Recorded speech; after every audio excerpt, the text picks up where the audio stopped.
miskin itu kan dipengaruhi oleh teman-temannya, tetangganya. Contoh seperti yang kita bahas, kalau saya punya data seperti ini, ya, maka ya dia tuh tetangganya bagaimana? Tetangganya ini jumlah core-nya ada berapa? Apakah ada titik yang ada di sekitarnya di dalam radius putar epsilon? Itu ada titik enggak? Oh ada, gitu loh. Jumlahnya berapa ini? Apakah melebihi minimum poinnya ataukah kurang? Kalau melebihi minimum poin, maka dia sebagai core. Ya, jadi untuk menentukan sebuah titik itu sebagai core, ya, ataukah border, ataukah noise, sangat dipengaruhi oleh tetangganya. Jumlah tetangganya berapa di dalam radius putar. Nah, konsep itu juga ditetapkan di dalam KNN. Ya, untuk menentukan suatu titik, suatu objek itu kategorinya sebagai apa atau kelasnya sebagai apa, maka kita melihat teman-temannya apa ini, gengnya apa ini, cycle-nya apa ini. Kadang kita kan salah cycle kan, ya, ketemu suatu tempat, ya, di daerah itu misalkan atau di suatu orang gitu ya, misalkan kalian ke kampus, kemudian di ruang 101 gitu ya, ada mahasiswa, ya dipikir kuliah, kita masuk aja ke sana. Ternyata semuanya cewek. Nah gitu. Jadi dalam satu kelas itu cewek semua. Maka kita dianggap sebagai cewek juga. Kenapa? Karena lingkungan kita itu cewek semua. Maka kita dianggap sebagai kategori cewek juga. Begitu kebalikannya. Ya. Masuk dalam suatu ruangan itu cowok. Banyak cowoknya. Maka yang masuk yang cewek tadi ke dalam suatu ruangan yang banyak cowoknya itu juga dianggap sebagai orang cowok juga. Karena berdasar letaknya. Nah itulah yang mendasari ya apa suatu objek itu masuk kategori sebagai kelas yang mengikuti jumlah tetangganya apa. Nah itu kira-kira situ. Makanya kita akan sebagai nearest neighbor, tetangga terdekat kita. Ya, oke. Nah, bagaimana kita melakukan proses klasifikasi ini? Ya, based on process training example in the feature space dalam ruang. Ya, contohnya seperti ini. Dalam satu radius putar ini, ya, berapa atribut yang ada, berapa titik yang ada, berapa objek yang ada, itu sebagai feature space-nya. Ya, gitu. Jadi sekali lagi, berdasarkan tetangganya itu tipikalnya atau klasifikasinya sebagai apa, maka dia ngikut. Ya, disebutkan ini adalah salah satu 10 metode yang paling baik digunakan. Ya, makanya kalian jangan bingung, jangan kaget kalau dalam suatu dalam suatu materi di suatu mata kuliah, kemudian saya menjelaskan mengenai KNN, wah langsung pikiran kita langsung, oh ini pasti kelas klasifikasi. Ya, nah ini di bawah juga disebutkan yang dalam metode klasifikasi. Ya. Baik, prosesnya disebut sebagai implementasi oleh lazy learner. Kita masih lazy learner itu proses pembelajaran yang lemot. Ya, jadi dia akan menghitung semuanya, ya, menghitung semuanya sampai klasifikasinya itu diketahui. Ya, jadi kita butuh melakukan proses perhitungan untuk semua kelasnya. Nah itu dari situ. Baik, lanjutkan bukunya. Ya, kita masuk ke key nearest network. Jadi key nearest network itu menunjukkan K-nya itu berapa jumlah terdekatnya, berapa jumlah tetangga terdekatnya. Ya, K-nya itu, K itu menjadi jumlahnya. Ya, contohnya kalian bisa lihat seperti ini. Ya, untuk menentukan key nearest network, maka kita melakukan beberapa hal. Yang pertama adalah kita pasti harus punya feature space-nya. Semua data kita miliki itu sebagai feature space. Ya. semua data kita miliki. Kalau kita misalnya punya objek ada 4, ya 4 itu yang kita pakai. Datanya ada 20, maka itu adalah feature space kita. Ya, karena semuanya berdasarkan pada data kita miliki tadi, ada 20 atau 30 atau 50 dan seterusnya. Oke. Yang kedua yang kita butuhkan adalah distance metric. Ya, untuk mengetahui jumlah jarak, atau bukan jarak, bukan jumlah ya, jarak untuk seluruh titik yang ada di dalam dataset kita. Semua kita hitung jumlahnya. Jaraknya kita hitung semuanya. Jadi kalau kita punya 10 data, 10 titik, 10 objek, maka kita akan menghitung jarak A, B ke AC, ke A ke B, A ke C, A ke D, A, E, A, F, A, G, dan sebagainya. Kemudian BA, kalau misalkan dia asimetrik, kalau simetrik ya AB sama dengan BA, berarti kita harus hitung lagi BC, BD, BE, BF, dan seterusnya. Nanti kita hitung CD, CE, CF, CG, dan seterusnya. Nah, kita hitung semuanya matrik caranya. Oke. Yang ketiga adalah, karena ini adalah key nearest neighbor, K itu menunjukkan jumlah tetangga kita berapa. Misalkan K-nya 4, maka kita akan mencari 4 tetangga terdekat kita. Kalau K-nya kita kasih 10, maka kita akan mencari 10 tetangga terdekat dengan kita. Nah, terdekat itu dengan cara gimana? Menghitung distance-nya, jarak matriksnya, jarak antara dua titik, dua objek, dua tetangga. Ya, jadi sekali lagi, semua metode cluster maupun classification itu tidak akan lepas dari distance. Ya.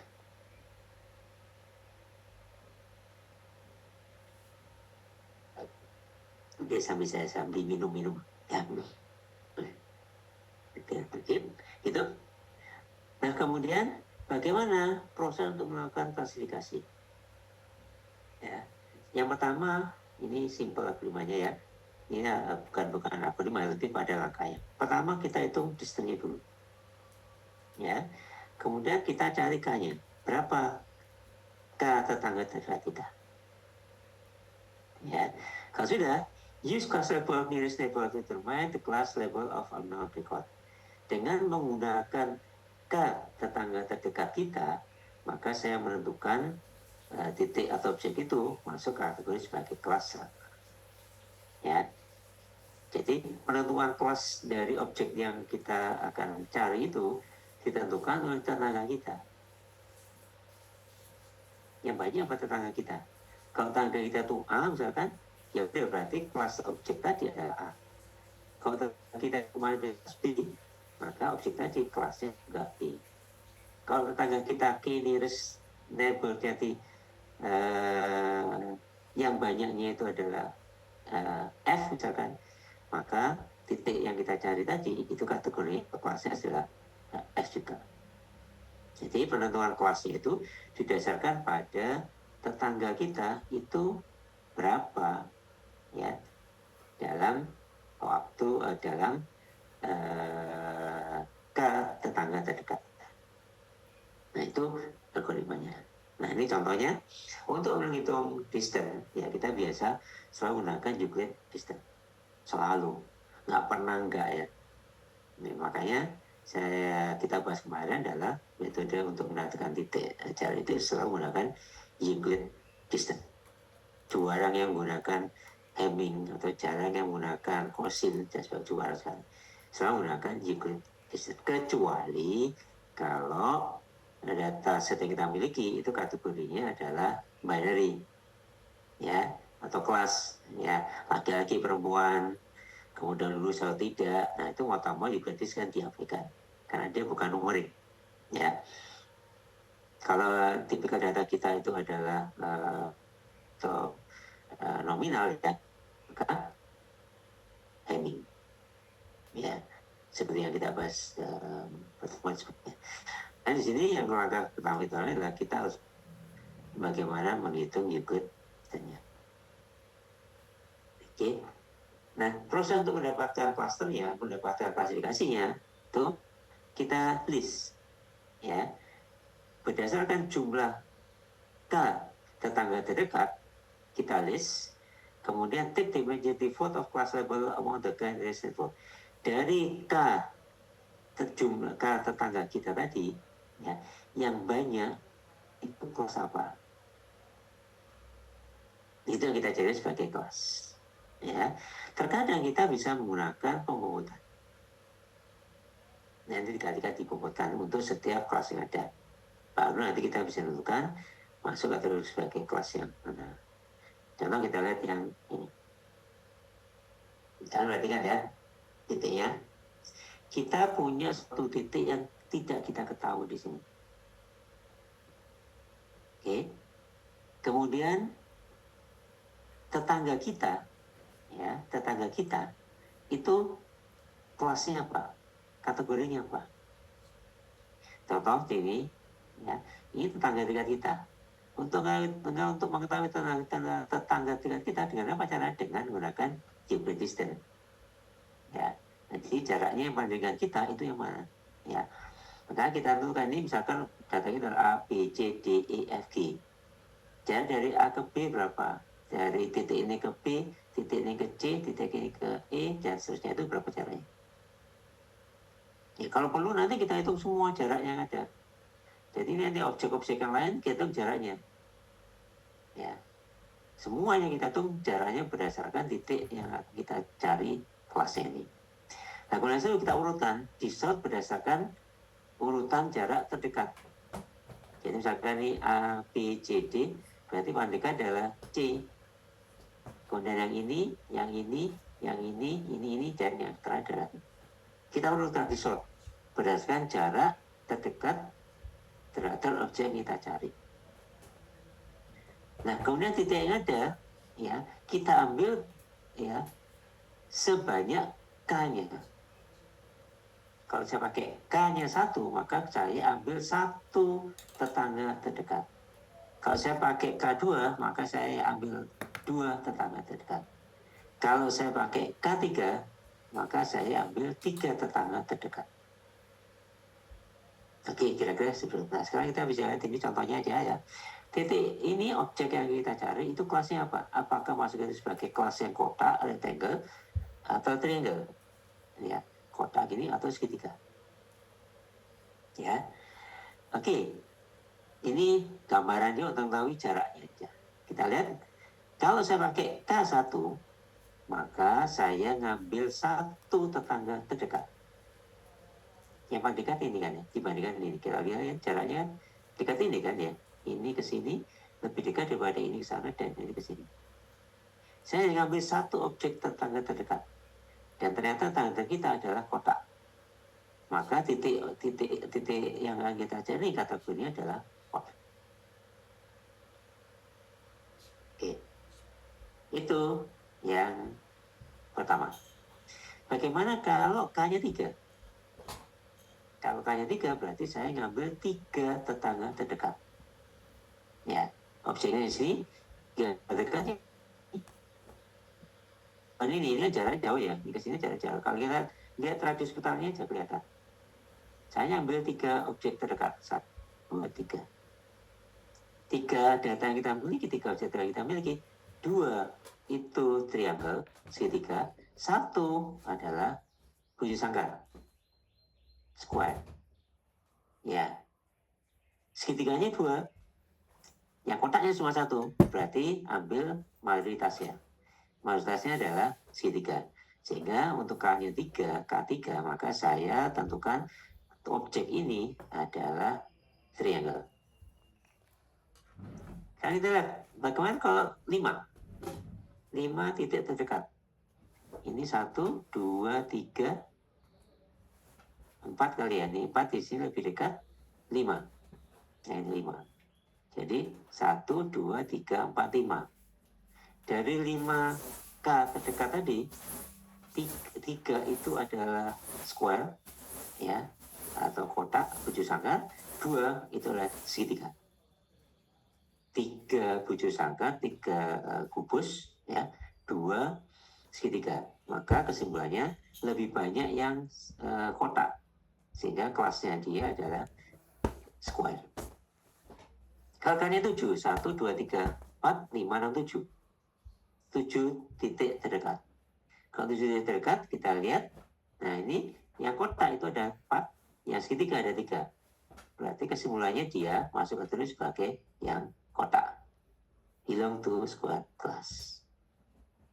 Ya. Nah, problem yang kita dapatkan adalah mencari K-nya. Berapa K-nya? Ya. K-nya berapa? Kalau K-nya terlalu kecil, ya disebut sebagai noise. Ya kenapa?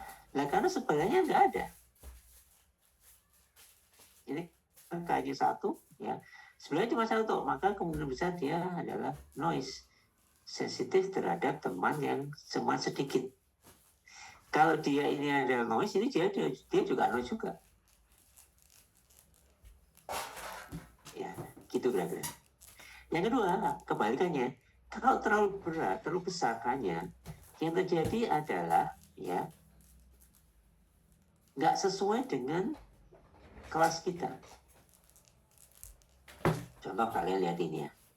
Kalau kita lihat K7, hanya 7, ya, hasil kelasnya adalah rectangle 1, 2, 3, 4. Tapi kalau kita lihat dari jaraknya, sebetulnya yang dekat itu yang segitiga. Ya, jadi saya bisa bagi ini seperti ini. Yang ini biarkan satu klaster, ini jadi klaster sendiri. Nah, jadi kita bisa lihat, ya, kalau kita salah berikan K yang terlalu besar, ribanya hasilnya nggak terbagus kan. Muncul kelas yang lain itu masuk ke dalam kelas kita. Dia seharusnya itu segitiga, tapi dalam radius putar atau dalam radius K-nya itu adalah 7, maka hasilnya lebih banyak 7-nya ini yang kotak. Jadi hasil dari kelas kita, ini objek kita itu adalah kotak. Padahal kita lihat gambarnya, dia lebih punya kecenderungan sebagai segitiga. Nah itu jadi, ikannya terlalu tulas, terlalu banyak, terlalu besar, maka tetangganya itu berasal dari kelas yang berbeda. Menyebabkan kesimpulan kita untuk kelas yang bersangkutan ditanya itu jadi bias. Ya, karena faktor dominannya kan tetangga itu kan. Semakin banyak tetangga punya kelas yang sama dengan dia, maka dia akan masuk sebagai kelas itu juga. Jadi sangat dipengaruhi tetangga. Oke, kira-kira seperti itu. Jadi metode yang kita bahas ini sebenarnya cuma ini dok. Cuma ini dok, nggak ada yang lain. Ya, apakah di extend itu urusan yang belakang ini. Ini algoritma untuk k-nearest neighbor itu ya ini. Jadi kemarin kita kan sebagai sangat mudah, simple, sederhana, sangat mudah. Karena cukup menghitung, menghitung list, ya bikin jarak untuk setiap titik, diambil K terdekat, tentukan yang diambil K tadi itu mayoritas apa dia. Nah, kan simpel banget kan ya. Sangat sederhana dibandingkan metode yang lain. Paling kalau kayak ini kita lihat dengan menggunakan klasifikasi menggunakan SVM. Waduh, hitungannya setengah mati. Nah, gitu kira-kira. Ya, sebentar, saya ada gangguan sebentar.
Baik, sorry ada gangguan anak wali saya minta anak wali. Yang tadi ujian anak dengan saya perlu sebentar. Baik, saya lanjutkan berikutnya. Ya, ini nearest neighbor ini kita lihat akurasinya ini ya berdasarkan pada all nearest space classification present on recommended depan solely on the data model no matter what species and algorithm is used. Ya, jadi prosesnya ini bisa digunakan untuk semua data kita untuk baik klasifikasi maupun prediksi. Prediksinya itu untuk klasifikasi maksudnya ya. Jadi bukan memprediksi untuk yang data kontinu bukan, tapi untuk prediksi yang kelas. Jadi semuanya berdasarkan klasifikasi kemudian kita melakukan prediksi.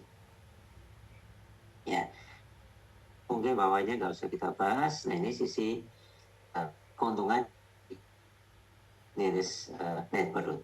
Ya, yang pertama adalah simple tadi, metode yang mudah digunakan dan mudah diimplementasikan. Ya, kenapa seperti itu? Kan simpel banget kan untuk melakukan proses klasifikasi pada satu objek itu hanya didasarkan pada datanya aja. Titik ini kan jaraknya berapa, bikin listnya, kemudian satu dicari kata dekatnya berapa, itu sebagai kelas. Kan simpel banget. Dan itu powerful, sangat powerful, mudah. Makanya si positifnya adalah mudah diimplementasikan.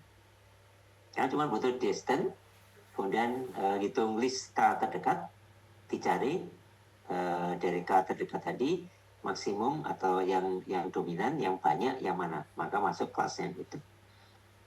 Building model is inexpensive. Ya, nggak butuh resource yang banyak, metodenya sederhana, maka dia nggak mahal. Ya, kemudian sangat fleksibel untuk melakukan proses klasifikasi. Does not involve pre-processing. Tidak perlu melakukan proses pra-processing lebih dulu. Tidak perlu dinormalisasi, tidak perlu ditransformasi. Karena kadang suatu data itu perlu dilakukan transformasi lebih dulu. Karena nanti di SPM akan kelihatan, ini saya tunjukkan. Perlu dilakukan transformasi lebih dulu. Ya, karena dilakukan proses transformasi, maka jadinya ini kan modelnya jadinya expensive ya ceritanya. Karena ada tahapan proses yang dilakukan sebelumnya. Kalau di KNS label itu nggak perlu. Udah itu aja dipakai semua. Ya. Metode klasifikasi yang lain seperti SPM dan sebagainya itu sangat dipengaruhi jumlah kelasnya. Kalau binary classification jelas ya cuma A sama B. Kalau dia multi kelas, misalkan ada 3 A, B, C, lulus DO atau pengunduran diri, kemudian cum laude, sangat memuaskan tanpa predikat, itu kan partnya kelas pada 4 kelas.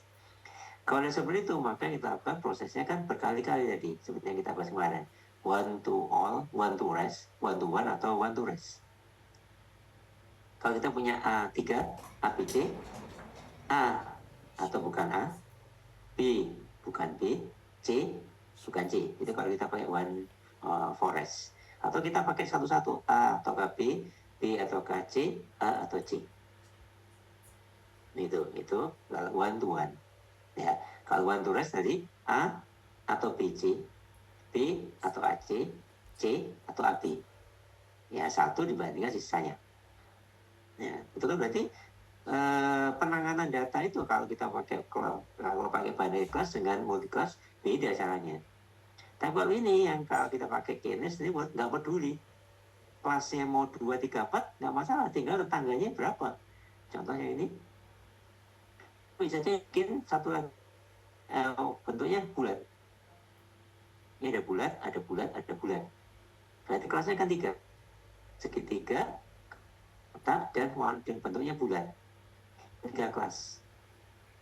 Nah, berarti kalau kita pakai ini titik yang ini kelasnya apa, ya tinggal lihat tetangga terdekat kita berapa. Apakah lebih banyak yang segitiga, maka dia kategorinya segitiga. Kalau lebih banyak bulat, maka kategorinya dia bulat. Kalau lebih banyak rectangle kotak, maka dia kategorinya juga kelasnya dia jarak kotak. itu yang katakan tadi, nggak peduli jumlah kelasnya berapa, mau multiple class atau pakai single class atau pakai binary class, nggak peduli buat dia. Yang penting adalah bikin jaraknya, tabel jarak untuk setiap titik ini, ya. Kemudian hitung berapa K yang kita pakai, 5K atau misal K5 berarti 5 tetangga terdekat, atau kita pakai 10, maka itu 10 tetangga terdekat, dan sebagainya. Tinggal nanti yang paling banyak di antara 5 tadi apa? Apakah segitiga, ataukah rectangle, ataukah bulat, gitu aja. Oh ya, satu lagi, ya. Sebisa mungkin K-nya itu harus ganjil. Kalau genap bermasalah. Ya, contoh misalkan kayak gini. Ini saya pakai K-nya 4. K-nya 4. Maka 4 tanda dekat kita apa untuk titik ini? 1, 2, 3, 4 di sini. Ini tangga kita ya. Ini objek yang mau kita hitung, kita cari. Kemudian kita pakai K4. Maka kita bikin list 4 tetangga terdekat. Yang mana? Kotak ini, segitiga ini, dan segitiga ini. Berarti dari 4 tetangga terdekat, 2 rectangle, 2 segitiga. Kalau itu yang mana? Nah, jadi masalah kan? Kalau kita pakai genap, ya, ada kemungkinan dua-duanya kelas yang ada itu masuk, seperti yang kita tadi. Kita pakai K4, maka 2 segitiga, 2 rectangle. Jadi kesimpulannya yang mana? Ya kita nggak tahu, sama ya. Baik rectangle maupun kotak itu sama nih, jumlahnya sama. Makanya sebaiknya kita menggunakan K yang ganjil. 1, 3, 5, 7. Ya. Terus mana yang mau kita pakai? 1 atau K3 atau K5 atau K7? Itu juga jadi masalah. Sekali lagi, semua metode itu pasti punya kelemahan dan kerugiannya masing-masing. Nah, tingkat kelemahan yang kita miliki adalah menentukan K-nya. Kalau kita pakai cluster kemarin, menentukan jumlah clusternya. Kalau kita barusan yang bahas menggunakan DP-scan, menentukan epsilonnya dan minimum poinnya. Kalau K nearest neighbor ini, kesulitannya adalah menentukan K-nya. List tetangga terdekat jumlahnya berapa. Itu tingkat kesulitannya ada di sana. Oke, saya balik lagi ke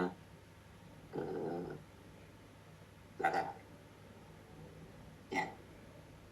Jadi dia bisa digunakan untuk yang multi class ataukah dia menggunakan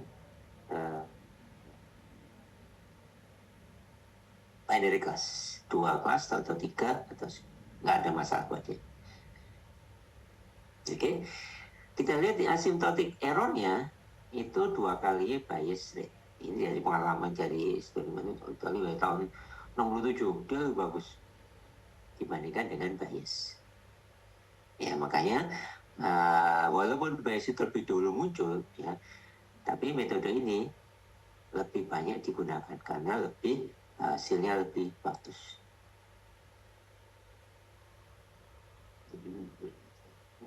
Ya, tapi kadang ini can sometimes be the best method. Dibandingkan metode yang lain, dia lebih bagus. Termasuk ini, ya, pakai SVM. SVM itu metode untuk klasifikasi yang paling akurat, ya, paling bagus, paling banyak digunakan. Walaupun metode itu kompleksnya luar biasa, nanti saya tunjukkan kalau kita udah masuk ke SVM. Paling banyak digunakan, tapi paling kuat. Ya, secara SVM lebih bagus dibandingkan metode yang lainnya, termasuk KNN ini. Tapi ada kalanya SVM itu kalah dibandingkan dengan KNN. Makanya di data mining atau kita menggunakan data science, ya, data science dan sebagainya, ya, tidak ada satupun metode yang bagus. Tidak ada satu metode yang sempurna, nggak ada. Yang ada adalah metode cocok untuk kasus tertentu. Ya. Nanti kalau kita pakai kasus lain, ini nggak bagus lagi. Itu syarat mutlak, ya, yang harus kita pahami. Ya, jadi suatu metode itu nggak ada yang bagus. Yang ada adalah metode yang cocok untuk kelas. Saya banyak membimbing mahasiswa, anak-anak kakak kelas kalian. Ya, kasus A itu pakai metode A1 misalnya. Ya. Berarti kan bagus ya, metode A1 itu bagus untuk kasus A. Tapi apabila digunakan untuk kasus B, maka metode A1 tadi itu nggak cocok. Atau P, A sama P gitu aja. A, itu metode A, bagus untuk kasus P. Tapi metode A tadi menjadi tidak bagus untuk kasus B. Nah, itu yang menjadi selalu acuan kita. Jadi jangan pernah bicara bahwa suatu metode itu yang paling sempurna, paling pas. Enggak ada. Bahkan, untuk sudah saya jelaskan dulu, untuk satu kasus, periodenya berbeda, ya, metodenya juga agak cocok. Misalkan, ya, misalkan periode yang kita gunakan itu 10 tahun. Case-nya P ya, tetap ya metode A, case-nya P, data yang saya pakai itu data 10 tahun. Itu bagus. Tapi begitu kita tambahi datanya menjadi 20 tahun, maka metode A tadi menjadi nggak bagus. Ya kan aneh ya, ya bukan aneh, memang gitulah kondisinya. Makanya TA-nya anak-anak, ya TA kakak sekalian, itu selalu disebutkan karakteristik dari datanya. Data yang digunakan adalah data ini pada periode sekian. Ada masa waktunya. Ada variabel yang kita gunakan. Itu ada di batasan masalah. Ya, saya jelasin sekarang sini, tujuannya apa? Kembali ke sini. Ya, can sometimes be the best method. Walaupun sekali lagi SVM itu metode yang powerful, terkadang kalah oleh KNN yang sederhana. Iya, itu ya, tidak. Ya. Baik, lanjutkan berikutnya. Nah, negatif dari KNN. Ya. Yang jadi masalah adalah ini, kita terkadang kesulitan menentukan klasifikasi ya apabila tetangga kita itu nggak dikenal juga. Jadi masalah. Contohnya kayak gini.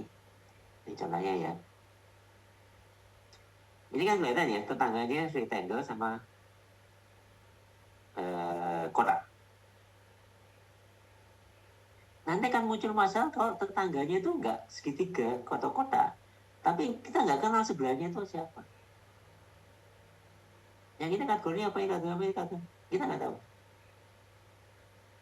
Maka nanti saya akan jadi sebagai apa itu? Ya kita nggak tahu. Wong tetangganya kita nggak tahu. Ya simpel aja kalau kita pakai bahasa sehari-hari ya. Ya, kalian mungkin suatu saat akan makan di suatu tempat itu ya. Di sana ada rame. Ya. Di sana itu rame. Tapi semuanya pakai topeng.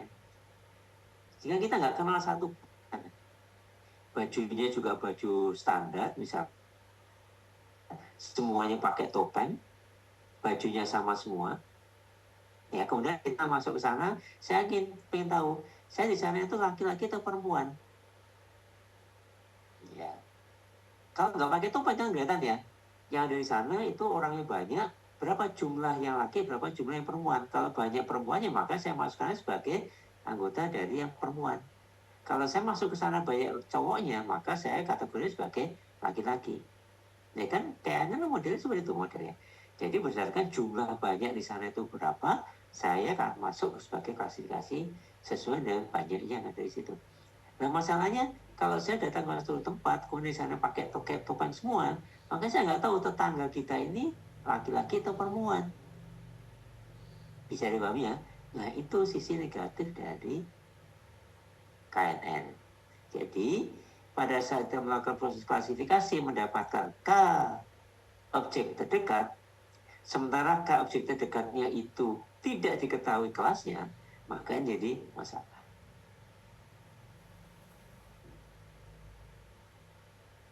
Ya, oke. Kemudian yang kedua,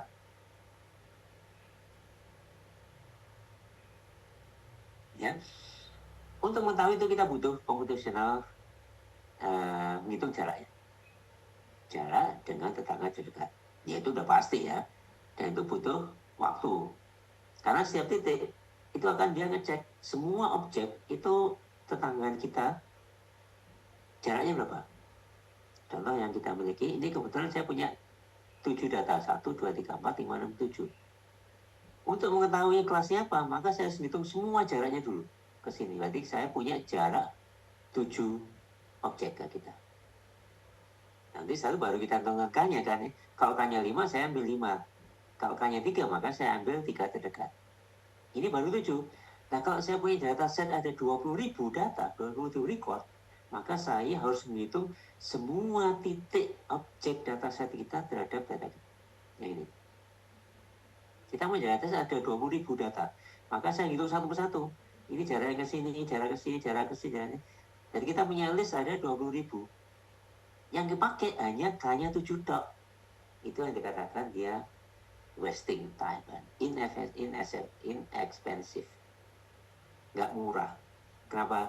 Saya harus hitung semua jarak objek kita, kemudian baru diambil K-nya. K-nya 10, ya berarti yang kepakai hanya 10 terdekat aja. Berarti yang 19.990 nggak kepakai. Kita hitung jaraknya, tapi nggak kita gunakan untuk menentukan kelasnya. Karena kita hanya pakai 10 K, 10 tetangga terdekat. Itu sisi negatif yang kita miliki. Ya. Yang kedua adalah apabila datanya bertambah, ya, muncul orang baru, muncul record baru, yang tadinya recordnya atau data sekitar 20.000, kemudian meningkat menjadi 90.000. Berarti kita harus menghitung lagi satu-satu lagi. Semua kita hitung memang. Prosesnya memang seperti itu. Jadi kita akan menghitung semuanya. Distance kita dengan semua objek. Kemudian baru kita ambil K terdekat. Kita ada 90.000, berarti kita yang dari 20.000 ke 90.000 harus kita hitung. Kita ngitung 90.000 data untuk desain, tapi yang kepakai hanya 5. Anda bisa bayangkan kan? Kita bisa bayangkan betapa ribetnya kalau kita pakai data set yang gede dengan kita menggunakan KNN. Walaupun yang nyari itu komputer kan, yang hitung komputer, iya kan kita pakai software, kita pakai tools, pakai Studio atau pakai Python. Rata-rata sekarang anak-anak sudah pakai Python semua. Iya memang ya komputer yang melakukan, tapi kembali lagi bahwa proses itu dilakukan oleh kadang-kadang sebagai bentuk yang ekspensif, yang mahal dan sebagainya. Oke, kemudian yang kedua, sisi negatifnya adalah accuracy can be severely degraded by the presence of noise or irrelevant feature. Tiba-tiba di sana ada noise atau yang nggak ada hubungannya, objek nggak ada hubungannya, maka katalog kita adalah noise juga. Misalkan kayak gini, misalnya, ya,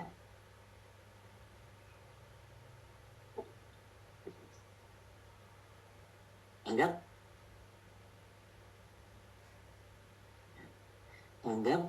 yang ini datanya benar, ini kodenya itu benar.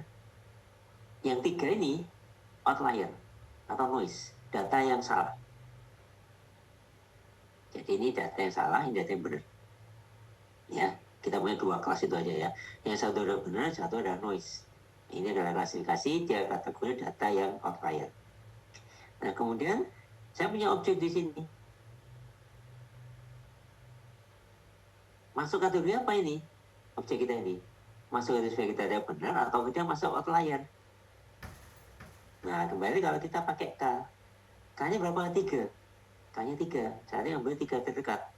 3 terdekat itu 1 kotak, 2 rectangle. 1 data benar, 2 data outlier. Berarti data kita ini masuk kategori sebagai data outlier juga. Padahal sebetulnya dia ini masuknya benar. Tapi kalau tetangga kita ada outlier, maka kategorinya dia juga outlier juga. Karena tetangganya outlier.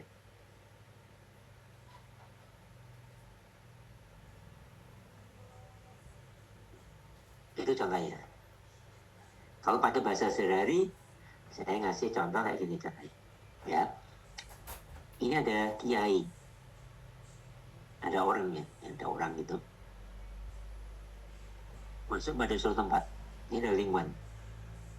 Yang ini orang baik-baik, yang ini adalah para penjahat, preman, penjahat, pencuri, perampok, dan sebagainya. Ya. Kemudian ada orang satu datang ke sini. Padahal sebenarnya orang itu kiai. Ini orangnya kiai, alim banget.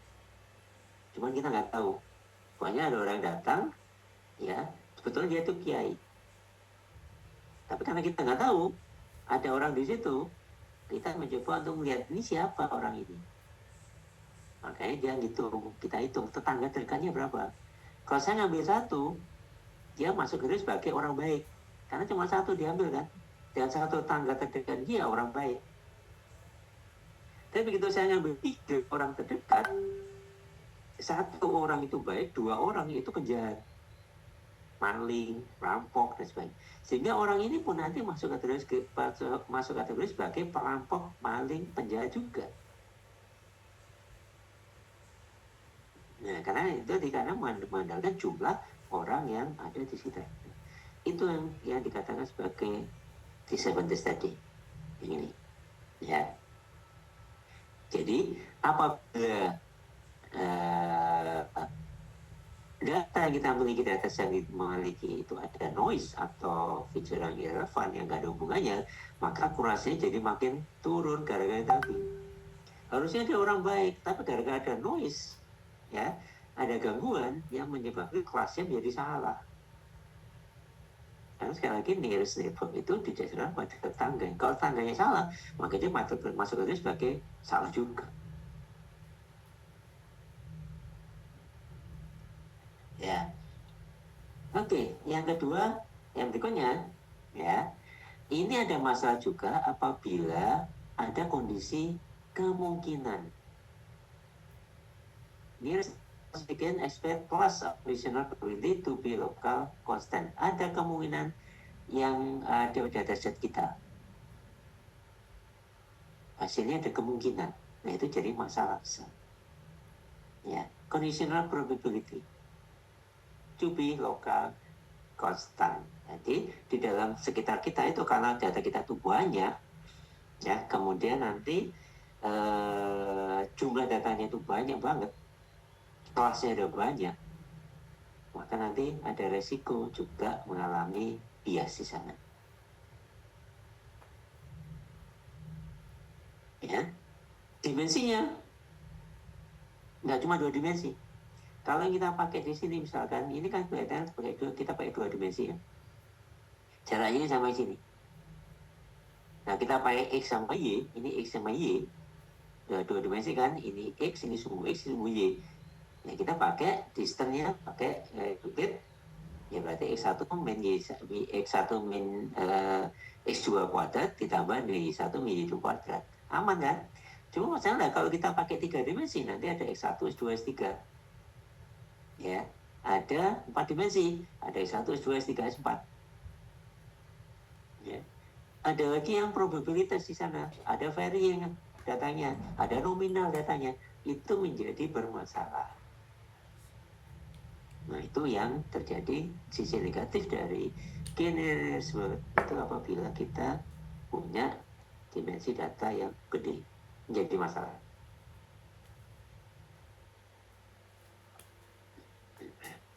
Kira-kira seperti itu. Ini sisi negatif dan sisi positifnya masing-masing. Nah, untuk mengantisipasi case yang ada di sana, maka orang mengembangkan metode yang lain, yaitu disseminated nearest network. Ini nggak usah kita bahas ya, karena itu estate. Ya, ini kalian seperti tadi. Nah, ini tadi. And suffer from bias in high dimensional. Jadi dengan adaptive DNN ini, ada discriminative nearest network ini digunakan untuk mengurangi resiko data yang punya dimensi yang tinggi. Ya, kira-kira seperti itu. Ya, kira-kira. Nah ini contohnya ya. Ini contoh kalau kita pakai kelas 1 sampai kelas 2, kita lihat ini objeknya di sini. Dia akan kena nanti kalau kita lihat tetangganya ini, ya. Kalau kita pakai K-nya 5, 1, 2, 3, 4, 5, dia kena yang biru. 1, 2, 3, 4, 5-nya, yang kotaknya itu 2. Yang segitiganya 2, kotaknya ada 3. Kalau kita pakai data yang berbeda, maka dia harusnya ngikut sana. Ya, kita pakai lingkaran ini ya. Jumlahnya kotak 1, 2, 3, 4, 5, 6, 7, 8. 1, 2, 3, 4, 5, 6, 7, 8. Jadi masalah. Ya, kalau kita pakai yang lingkaran yang ini, yang kedua, antara ini sama ini, itu sama. Maka dia jadi bermasalah. Ya, tapi kalau kita lihat secara kasar mata, harusnya dia itu ngikut yang kotak ini. Karena apa? Kalau kita lihat kelasnya ini, kelas yang pertama, ini yang kotak-kotak, ini yang segitiga. Dia berada di sini. Maka harusnya kalau kita pakai garis pembatas kayak gini, ini namanya kalau di metode berikutnya ada SVM, support vektor mesinnya. Kalau kita pakai support vektor mesinnya ini, maka dia masuk kategori sebagai yang kotak. Harusnya, kayak gitu. Tapi kalau kita pakai KNN, ya, kalau kita menggunakan jarak terdekat sekian K, ya, maka dia bisa masuk itu sebagai yang rectangle segitiga. Nah, itu yang harus bikin hati-hati di sana. Ini contoh yang lain lagi. Ya. Oke. Itu apa namanya? Hanya untuk eksternal aja untuk menghindari kemungkinan terjeleknya. Ya. Ada diskriminan, nggak usah kita bahas. Ini metode-metode yang kita pakai untuk diskriminan. Nanti dalam ini ada bobotnya juga. Ya, bobot itu menunjukkan tiap titik itu nanti pengaruhnya besar atau tidak terhadap data yang kita miliki. Itu pakai bobot dan sebagainya. Ini ada global ini nggak usah, juga nggak perlu. Kemudian mencoba dengan melakukan eksperimen menggunakan data yang sama. Nah ini misalkan pakai linear discriminant analysis dan sebagainya, kita pakai KNN yang ada 5 NN, berarti 5 yang terdekat, hasilnya seperti ini. Ya, ini contohnya aja. Langsung kita bahas itu. Ya. Ada variasi yang lain, ini cuma sekali lagi hanya wacana bahwa sebenarnya KNN itu punya kelas, punya metode yang klasik, tapi nanti ada proses untuk penambahan di extend dengan menggunakan berbagai macam cara. Ini jadi variasi dari KNN itu juga banyak sekali. Oke. Kemudian juga digunakan untuk apa saja? Ada T most similar neighbor. Biasanya kita pakai KNN, sekarang kita pakai KMSN. Most similar neighbor. Jadi yang paling dekat dengan kita, yang similar. Jadi nggak sama, tapi yang paling dengan kita yang similar. Nah itu beda lagi metode. Tapi ini juga based on KNN. Ya, bisa juga menggunakan KD3. Ya, jadi ini penggabungan antara KNN dengan ID3, decision support, decision tree-nya. Jadi ada K-nya, K terdekatnya, kemudian nanti digabung dengan tree. Makanya bentuknya kita lihat ada tree-nya ini. Ya, ada jaraknya, ya, menunjukkan objeknya dengan jaraknya, satu nanti dibangun tree-nya seperti ini. Nah, itu contoh aja sekali hanya untuk wacana bahwa sebenarnya ada metode extend dari NN, ya, yang tujuannya untuk meningkatkan performa, tapi juga nggak terlalu signifikan performa karena KNN juga sudah dikatakan metode yang dalam petik bagus. Oke, seperti itu. Kemudian di studi terkait dengan ini, nanti ada random forest, forest classification ya, random forest biasanya ada tree. Nah, ini juga butuh metode yang banyak yang akan kita bangun untuk membuat forest, random forest ya. Random forest itu based on decision tree. Saya belum menjelaskan mengenai decision tree. Ada cara untuk membuat tree, kemudian setelah itu nanti baru bangun random forestnya dulu. Jadi kalau decision tree itu satu tree, kemudian dari tree yang ada itu dipecah menjadi banyak tree menjadi forest. Nah itu metode beda lagi. Ya, untuk apa saja KNN ini? Macam-macam kita bisa lihat digunakan untuk ini kalau jadi digunakan untuk apa saja ini ada di ini.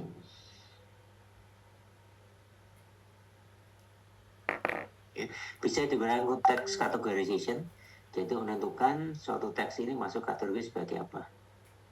Ya, apakah nanti masuk kategori sebagai outlier atau spam atau bukan. Ini juga bisa menggunakan KNN. Nah, seperti itu kira-kira. Oke. Ini compare antara K-mean dengan K-nearest network. Yang K-mean yang sudah kita pakai, yang kita pelajari kemarin, ya, sedangkan K-nearest KN adalah kita bahas. Perbedaannya walaupun sama-sama pakai K, yang satu means, yang satu nearest network, ya, tapi penggunanya berbeda. Perbedaannya pertama adalah jangan sampai salah, jangan sampai kebalik, sudah saya warning sejak awal. K-mean itu untuk cluster, sedangkan KNN untuk klasifikasi. Nah, kita akan balik ke K-mean kemana ya, menentukan jaraknya, kemudian masuk sebagai dengan kelas 1 atau kelas 2, kelas 1 atau kelas 2, atau cluster 1 atau cluster 2. Ya, nanti kalau masuk ke kategori sebagai cluster yang pertama, K1 atau C1, maka dia dipindahkan satu kelompok dengan C1-nya. Kalau dekat dengan C2, maka dipindahkan cluster yang kedua. Nanti dihitung centroidnya. Ya, kalau udah ketemu centroid, hitung lagi semua titiknya, jaraknya, dan sebagainya. Itu metode clustering. Kalau ke klasifikasi, ya yang kita bahas tadi, barusan, kita akan melihat dalam suatu titik itu, satu objek itu tetangga kita, itu tipikalnya apa. Kalau kelasnya A, banyaan A, maka kita masuk A juga. Oke. Kemudian untuk distance-nya, kita lihat di sini, distance from data point to centroid. Ya, jadi untuk menghitung distance untuk jaraknya, perhitungannya dari distance. Tapi distance untuk titik itu pada clusternya, pada centroidnya, pada titik pusat clusternya. Makanya kemarin pada saat kita bahas K-mean, ya, kita selalu ada C1, C2, clusternya, centroidnya, titik pusat cluster. Titik A ke sentroid 1, titik A ke sentroid 2, titik B ke sentroid 1, titik B ke sentroid 2. Itu K-mean. Oke. Kalau kita pakai KNN, ya, maka data atau titik yang kita akan cari itu dihitung distanya ke semua objek yang ada, semua titik yang ada. Baru kita list, ambil KNN terdekat. Nah, makanya jangan calculate K nearest data points from data point X. Jadi kita hitung semua titik data yang kita miliki dengan ya, dengan titik yang kita cari, ya. Kemudian kita ambil yang terdekat berapa, kelasnya berapa. Nah, itu. Oke. Kemudian yang berikutnya, di K-mean, centroid itu hanya merupakan titik pusat. Ya, titik pusat dari cluster. Dia bukan data. Jadi hanya titik tambahan yang menjelaskan mengenai pusat clusternya. Ya, ingat ya, centroid itu adalah pusat cluster. Ya, jadi dia bukan data, bukan objek. Kebetulan dia adalah titik pusat. Di dalam cluster, ya, di dalam cluster, di dalam clustering menurut saya, sebuah cluster itu bisa diwakili, dipresentasikan sebagai sebuah centroid. Ya, titik itu adalah wakil atau contoh, ya, atau sebagai representasi dari cluster yang ada. Tapi dia bukan data, bukan objek, bukan titik. Itu centroid. Ya. Sementara kalau KNN, centroid itu ya adalah itu, data kita miliki itu, karena kita akan mencari jarak dengan objek yang lain. Oke. Nah kemudian karena dia bukan satu data objek, maka centroid itu mengalami perubahan terus-menerus selama anggotanya berubah. Jadi kalau satu objek itu masuk kategori sebagai cluster A misalkan, ya, maka jumlah cluster A-nya itu membernya jadi bertambah. Kalau jumlah membernya bertambah, maka titik pusatnya bergeser. Maka ini katakan ini update centroid on its pass by calculation over all data in the class. Jadi begitu ada penambahan data pada kelas itu, centroidnya pasti berubah. Harus kita update, ya. Sedangkan di KNN kita nggak perlu centroid, nggak butuh centroid, sehingga nggak perlu hitung centroid, nggak perlu memproses data. Data yang kita hitung ada data yang kita miliki. Objeknya ada 20 record misalkan, ya data proses kita ya 20 record itu kita hitung distance-nya. Data penambah satu itu untuk centroid, itu KNN. Ya, prosesnya dilakukan iterasi, ya, sampai tidak ada perubahan. Jadi objeknya itu tidak berubah dari kelas 1 ke kelas 2, atau titik centroidnya itu nggak berubah. Masih berubah dia terus jalan terus. Tapi kalau centroidnya itu nggak berubah, kalau centroid nggak berubah berarti data yang ada pada cluster itu nggak berubah, baru dia berhenti. Ya. Kalau datanya itu berubah, berpindah dari satu cluster ke cluster yang kedua, dari kedua nanti pindah balik ke satu lagi, dan sebagainya. Setelah mengalami perubahan seperti itu, berarti datanya pada cluster berubah. Kalau data cluster berubah, maka sentralnya berubah. Nah itu, maka dikatakan di ini proses penggantian itu terjadi apabila datanya itu sudah tidak mengalami perubahan, baru dia berhenti. Dan kalau di keris ke kanan, ya, kita tidak akan melakukan proses iterasi, tidak, hanya hitung jaraknya aja, selesai udah. Nah inilah bedanya antara K-min dan KNN. Ya, sekali lagi mirip ya namanya K-min sama satu lagi KNN, tapi berbeda karakteristiknya. Ya, oke. Sekali lagi jangan sampai dibolak-balik antara K-min dan KNN. Ini sudah menjadi apa ya, rumus gitu ya, kayak rumus gitu ya. Ya, memang dua-duanya banyak digunakan. Ya, baik K-min maupun KNN itu metode sederhana, ringkas, tapi banyak digunakan dan dia powerful. Cuma terkadang ya itu tadi kebalik-balik. Ya, melakukan klasifikasi kita pakai K-min, ya nggak nyambung, nggak temu. Atau kebalikannya, clustering tapi pakai KNN, nggak nyambung, nggak ketemu clustering. Ya cuma gara-gara salah ngomong atau salah bayangan kita. Ya, terutama yang pasti salah ngomong ya, salah pemahaman. Itu jadi masalah. Ya, jadi kalian harus membandingkan, menghitung, menentukan, memahami kapan saya pakai K-min dan kapan kita menggunakan KNN. Oke, kira-kira seperti itu. Question ini nggak usah, ini perbedaannya. Ini disadvantage KNN classification. Nah, tadi sudah kita jelasin tadi. Ya, classifying a null record is relatively expensive. Jelas dari klasifikasinya itu sulit. Ya, klasifikasi apabila mendapatkan record data yang tidak ada kelasnya, itu menjadi bermasalah. Oke, kemudian yang kedua adalah lazy learner, karena kita lakukan proses perhitungan dengan semua jarak. Ini kan dikatakan sebagai lazy learner ya.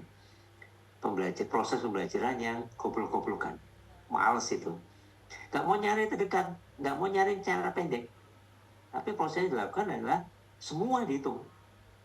Kita punya 20.000 data, ya semua dihitung 20.000 data, cari jaraknya. Itu kan goblok kan gitu ya. Ya bukan ya, ini bahasa kalau kita kasar. Itu metodenya goblok banget. Ngapain kita ngitung 20.000 data? Padahal yang kita pakai hanya 5 data. Kita pakai KNN, KNN 5, berarti hanya butuh 5 data. Tapi proses penghitungannya, kita ngitung 20.000 data. Jadi kan nggak masuk akal. Nah itu katakan sebagai bentuk lazy learner. Nggak mau nyari 5 yang terdekat, nggak mau. Males ya, semua aja. diproses. Itu ya. Oke, kemudian kalau data saya itu gede banget seperti yang saya sampaikan tadi, maka spesifik pada calculation. Kita butuh melakukan proses perhitungan untuk semua data. Makin banyak data, makin banyak proses perhitungannya. Nah gitu. Ya. Oke, ini yang berikutnya saya rasa. Nah ini contohnya. Kalau bisa lihat dicoba ya. Kalau saya pakai yang ini, ya kira-kira hasilnya bagaimana? Apakah masuk kategori sebagai square atau rectangle? Kalau kita pakai ini, masuk sebagai square atau rectangle? Itu aja kalimatnya. Ini kalau yang bawah ini banyak.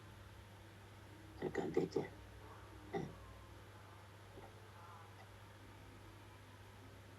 Kira-kira seperti itu.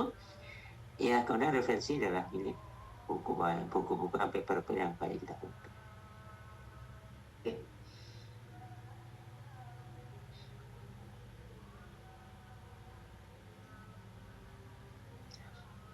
Kira-kira seperti itu kan?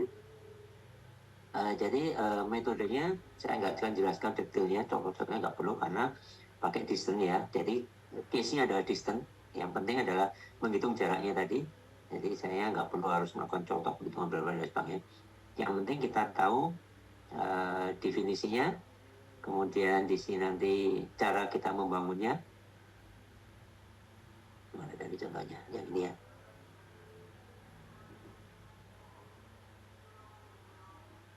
Ini tadi, ya.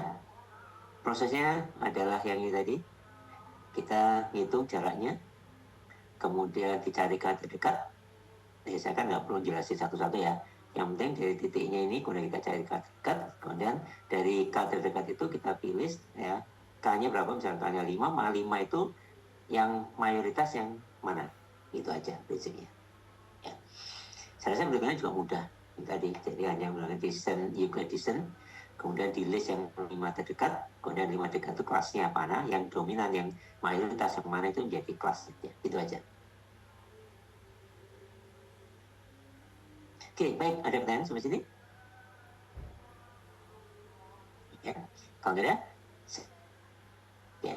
Tadi yang belum absen siapa ya? Jangan lupa ya. Saya kirim ulang aja. Saya stop share. Saya kirim ulang. Bagi yang belum absen. Mungkin tadi joinnya terlambat. Jangan lupa absennya. Ya. Terakhir, saya akan bahas mengenai, mungkin nggak sampai habis, kita bahas mengenai SVM.